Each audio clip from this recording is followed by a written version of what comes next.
Amados irmãos, um abençoado dia a todos. Agradeçamos a Deus o dom das nossas vidas e alimentemos o nosso espiritual com o Evangelho de São Marcos, capítulo 11, versículos de 11 a 26, conforme um vídeo que acabamos de assistir sobre a purificação do templo. Este Evangelho, ele contém 3 parábolas de Jesus: a maldição da figueira, a purificação do templo e a fé em Deus pelo poder da oração.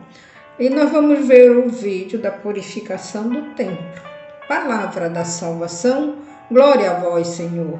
Amados irmãos, a entrada triunfal de Jesus em Jerusalém tem o seu grande significado para cada um de nós.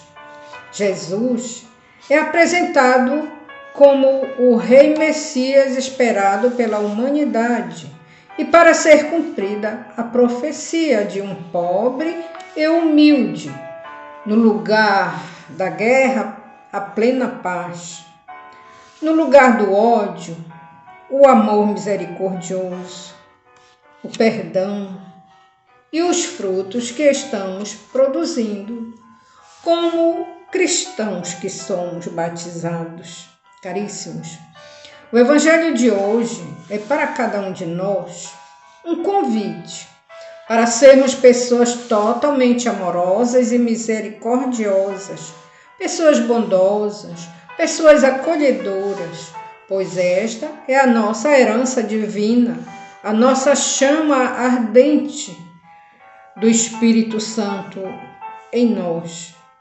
Lembremos que, tal como Jesus contemplou aquele templo de Jerusalém e não viu sequer uma sementinha que pudesse brotar para gerar os frutos esperados por Deus, da mesma forma, hoje Ele contempla cada um de nós, porque somos o seu templo vivo, o templo esperado para dar frutos ao reino de Deus.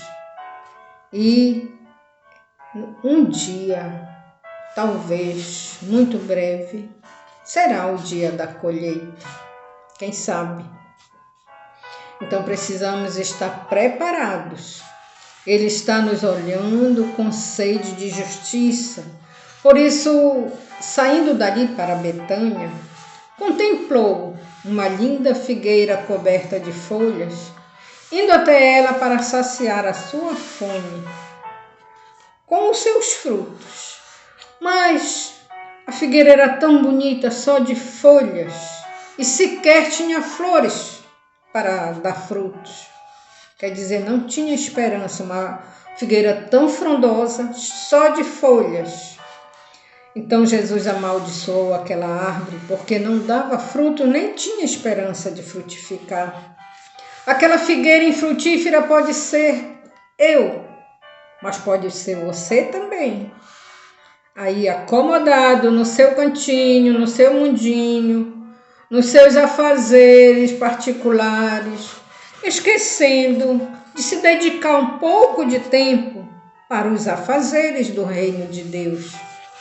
E então, no outro dia, aquela figueira secou completamente até as raízes, para nos ensinar o quê? O Evangelho de hoje está aí para nos ensinar, para nos alertar, enquanto é tempo e enquanto Ele nos dá a oportunidade, e tudo que os seus discípulos escreveram, aconteceram e há de acontecer conosco também. Possamos entender que alimentar a nossa fé com o Evangelho de Jesus é a base para nos tornar uma figueira cheia de frutos e não somente de folhas. Que não adianta construir templos e mais templos, igrejas e mais igrejas. Para quê? Só para servir de tocas de raposas e de exploradores de almas?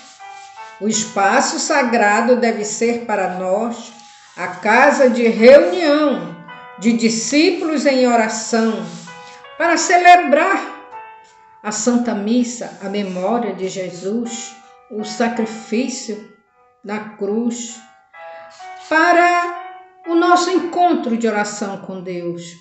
Pensemos em que lugar estamos nos reunindo, em que caminho estamos indo, qual a luz que estamos seguindo.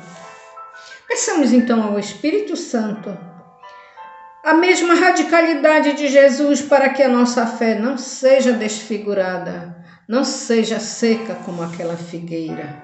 Amém. Um grande abraço da amiga Delci.